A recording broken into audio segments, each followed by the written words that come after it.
तालिबान। दोस्तों, तालिबान एक आतंकवादी संगठन है या फिर एक अफगानी क्रांतिकारी। क्या बोला तूने? मैं अफगानी क्रांतिकारी इसलिए बोल रहा हूँ क्योंकि बहुत से लोग उसे अफगानी क्रांतिकारी मानते हैं और मैं आज आपको तालिबान के बारे में पूरी डिटेल बताऊंगा, जिससे आप जान पाओगे कि आखिरकार इसको बनाया किसने है और इसने अफगानिस्तान पर कब से कब तक राज किया था। वीडियो शुरू करने से पहले यदि आपने मेरा चैनल अभी तक सब्सक्राइब नहीं किया है तो जल्दी से कर लीजिए।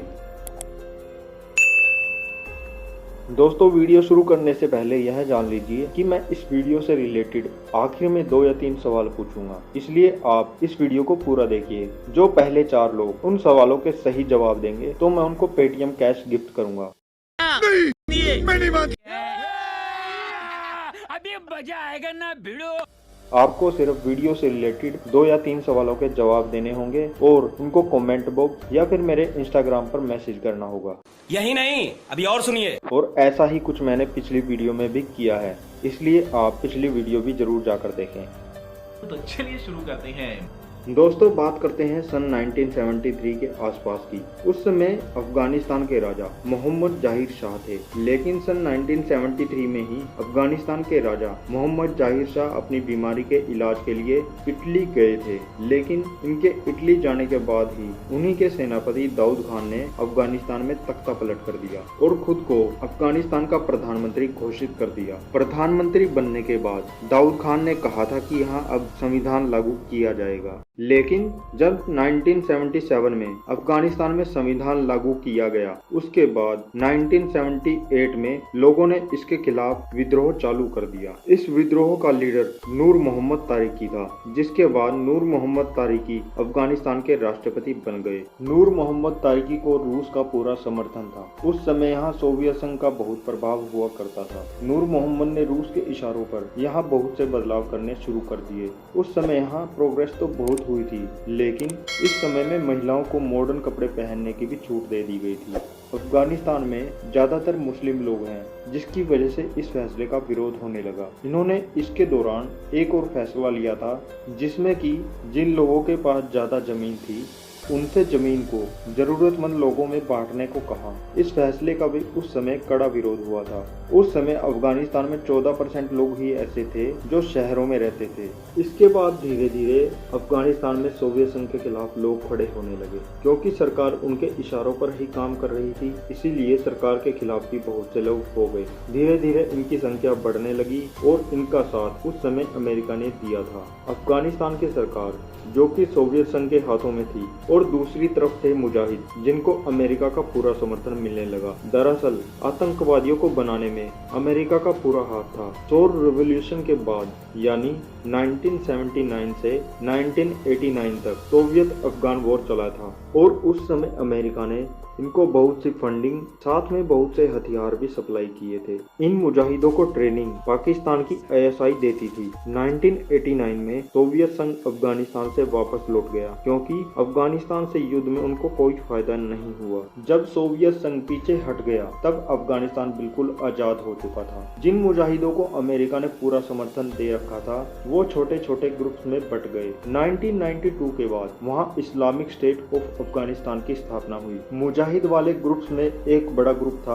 हिजबे इस्लामिक गुलबदन। उन्होंने इस सरकार का हुक्म मानने से इनकार कर दिया। तभी से अफगानिस्तान में 1992 से 1996 के बीच सिविल वॉर चालू हो गया। सिविल वॉर के चलते ही 1994 में मुल्ला मोहम्मद उमार ने 50 स्टूडेंट्स को लेकर तालिबान ग्रुप की स्थापना की और देखते ही देखते 1 महीने के भीतर ही तालिबान से 1500 लोग जुड़ गए।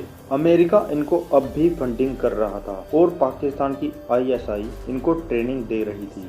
धीरे धीरे तालिबान ने छोटे छोटे ग्रुप्स को अपने में शामिल करना चालू कर दिया। इसके बाद अमेरिका ने तालिबान को फंडिंग करना बंद कर दिया, जिसके कारण इन्होंने अफगानिस्तान में लूटपाट और कब्जा करना शुरू कर दिया। सितंबर 1996 को तालिबान ने एक बड़ा अटैक किया और काबुल, जो कि अफगानिस्तान की राजधानी है, उस पर भी कब्जा कर लिया और इसके बाद इस्लामिक एमिरेट्स ऑफ अफगानिस्तान की स्थापना की, जिसमें इन्होंने अपने बेतुके रूल जनता पर थोपने चालू कर दिए। महिलाओं की सारी आजादी को खत्म कर दिया। उनके स्कूल जाने तक पर भी पाबंदी लगा दी गई। महिलाएं अपने किसी भी मेल फैमिली मेंबर के बिना बाहर नहीं निकल सकती थी।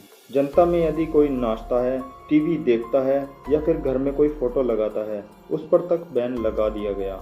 यहाँ तक कि कोई अपने घर में जोर से हंस भी नहीं सकता था। अगर कोई इन रूल्स को तोड़ता था तो उनको मौत की सजा दी जाती थी। तालिबान ने अफगानिस्तान में जितने भी शिया मुस्लिम थे उनको सुन्नी में कन्वर्ट करना चालू कर दिया।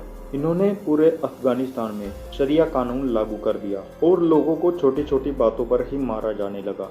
महिलाओं को बाजार में बेचा जाने लगा और सरेआम उनका रेप तक किया जाने लगा था। महिलाओं के लिए तो मानो नरक ही बन चुका था। ओसामा बिन लादेन ने भी 9/11 जो कि अमेरिका पर हमला किया था, उसका प्लान भी तालिबान में रहकर ही बनाया था। इसके बाद अमेरिका ने तालिबान से अलकायदा के आतंकवादियों के ठिकाने तथा आतंकवादियों के नाम की लिस्ट मांगी थी, लेकिन तालिबान ने अमेरिका की बातों को अनसुना कर दिया। इसके बाद अमेरिका ने अपनी फौज को अफगानिस्तान में तैनात कर दिया था, जिसके चलते आतंकवादियों को ढूंढ ढूंढ कर मारा जाने लगा। इन सैनिकों में नाटो संगठन के सैनिक भी शामिल थे।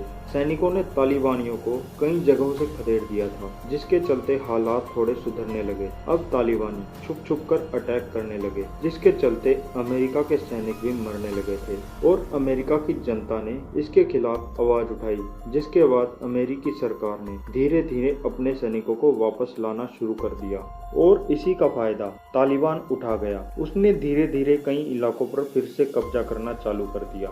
2020 में ट्रंप सरकार और अफगानिस्तान की गनी सरकार के बीच एक पीस डील हुई थी, जिसके बाद से अमेरिका पीछे हटने लगा था।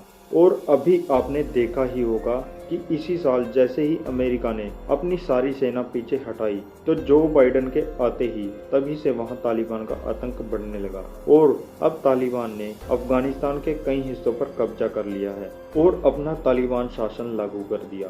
अफगानिस्तान के राष्ट्रपति अपना देश छोड़कर विदेश भाग गए और वहां के सैनिक अपने हथियार छोड़कर भाग गए। शायद अफगानिस्तान के सैनिक भी चाहते थे कि यहाँ पर तालिबान का शासन आ जाए। धीरे धीरे तालिबान पंजशीर पर भी कब्जा कर सकता है। अब यह शासन कब तक चलेगा, ये देखने वाली बात है। दोस्तों, आज की वीडियो में बस इतना ही। वीडियो पसंद आई हो तो इसे लाइक और शेयर जरूर करें और ऐसी ही वीडियो देखने के लिए मेरे चैनल को सब्सक्राइब करना भी मत भूलें। वीडियो देखने के लिए आपका धन्यवाद। मिलेंगे अगली ऐसी ही दिलचस्प वीडियो में। जय हिंद, वंदे मातरम, हर हर महादेव।